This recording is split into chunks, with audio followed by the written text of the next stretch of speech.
Is the LEGO Rivendell set one of the best, if not the best LEGO set of all time? This set is going to be retiring this year, 2026, so let's get into it.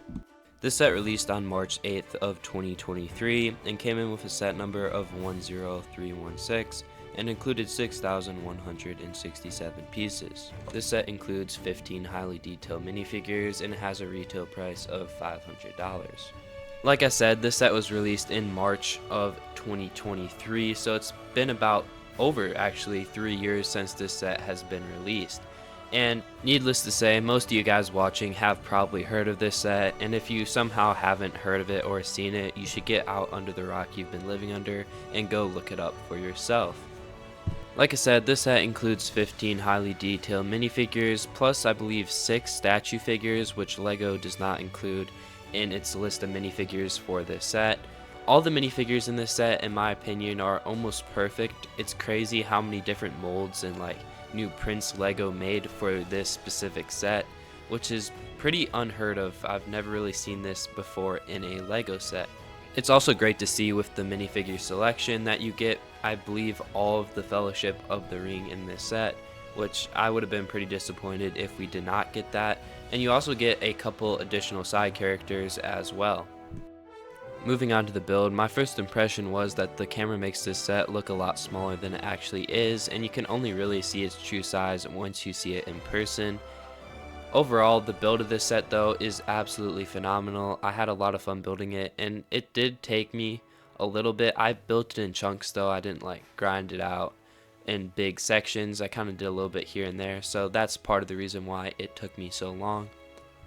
One thing I will address about the build process is the tile roof. Although this is not a really repetitive build process, the tile roof can look rather intimidating. And I would say it's not that hard. It's actually kind of fun to build because of the patterns on the roof. It's not that repetitive, and you don't really have to worry about getting all the individual tiles perfectly aligned because LEGO does provide a hack to do that, where you use a long plate piece to kind of run in between the tiles and it will align them up for you. So yeah, except for a couple spots, this build process was pretty fun and engaging overall. So taking a look at the fully built Rivendell, this set just looks absolutely amazing. I think if you're not a Lord of the Rings fan, you can still appreciate this set just on how good it looks.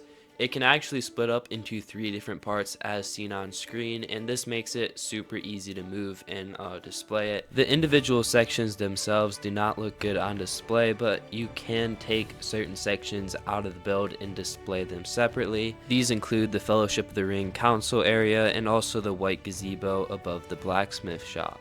And LEGO put just as much effort as they did on the exterior into the interior. The interior of this set includes elvish art, furniture, Easter eggs, and iconic scenes from the movie. Some of these include Bilbo's bedroom, a writing nook for Bilbo to write his book There and Back Again, and also under the council meeting area there is a reference to the Eye of Sauron. And they even have a statue holding the Sword of Narsil as well. These are just some of the more notable details in this LEGO set. You really have to like pick through it yourself to find them all. This set is probably one of the best sets we've ever gotten, if not the best set, and it's definitely the best set of 2023. And to properly judge this LEGO set, I'm going to be judging it off 5 different categories, being effort, displayability, playability, and minifigures. And when it comes to effort, I basically mean how much effort the LEGO designers put into the LEGO set. How many details they added, did they go above and beyond to make the final product really amazing? And I would say that is true in the case of this LEGO set. LEGO really did go above and beyond to add extra details, prints on minifigures, and new molds just to make this set truly amazing. So yeah, for this category I have no complaints, and I think LEGO did a solid 5 out of 5. The next category was displayability, and this set is pretty big, so it can be hard to display, but I wouldn't say that's a downside to it. I really do think LEGO knocked it out of the park with this set. It looks absolutely amazing, and you really can get never tired of looking at it. So I would say that displayability is also a 5 out of 5. For the next category, it's going to be playability, and yes, I know most people are going to be spending $500 on this UCS set, aren't going to be using it as a dollhouse, but I still think it's an important category to have. And for the playability, I'd probably give it a 4.4 out of 5 stars. it's kind of hard to move the figures around in the interior rooms, especially like Bilbo's bedroom and whatnot. So it's definitely not a deal breaker, but it's something to take in consideration when rating this set. And for the final category, it's going to be minifigures. We got 15 minifigures with this set, plus the, I believe, 6 statue figures. And LEGO really did go above and beyond for these figures, especially with the elvish hair pieces. Those were new molds for this set. And, you know, minifigures can always be more detailed, but I think this was a great level of detail that LEGO put into the set.